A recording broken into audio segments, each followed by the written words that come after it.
বঙ্গোপসাগরে সৃষ্ট লঘুচাপ বৃহস্পতিবার সকালে নিম্নচাপে রূপ নেয়। সারা দেশের মতো এর প্রভাব পড়ে রাজধানীতেও। টানা বৃষ্টি আর দমকা হাওয়ায় স্থবির হয়ে পড়েছে নগরবাসীর জনজীবন। অফিসপাড়া থেকে স্কুল কলেজ, কোথাও স্বস্তি নেই। রাস্তায় নেমে বৃষ্টির সঙ্গে লড়াই করছেন নগরবাসী। ঠান্ডা লাগলে তো করার কিছু নেই, এখন তো পেট চালাইতে হবে। পলিথিন দিয়ে বানাইলাম, টাকা নাই, টাকা শর্ট। সুতেতে সিলাই করছি, পানি লাগে, হালকা পাতলা পানি লাগে, বুকে একটু বাতাস কম লাগলে একটু শীত কম করে, এই জন্য। যাত্রী খুব কম রাস্তায়, আজকে বৃষ্টি যাত্রী একটু কম।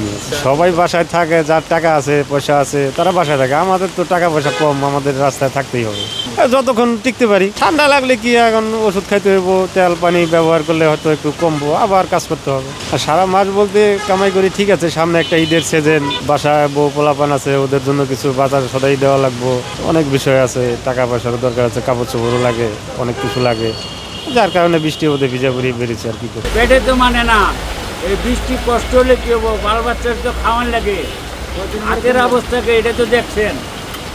কারণ সন্তানে তো আর বলে না যে বাবা মা টাকাটা কই পায়, টাকাটা তো চাইলেই পাওয়া যায়। আপা টেকা দাও, আম্মা টেকা দাও, কারণ টাকাটা কামাই করতে কি কষ্ট, কেউ তো আর 2 পয়সা সাহায্য করে না।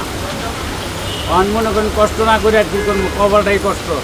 ঠান্ডা লাগলে, ঠান্ডা দেখলে তো আর পেটে তো আর মানতো না, পেটে তো দিতে হবো।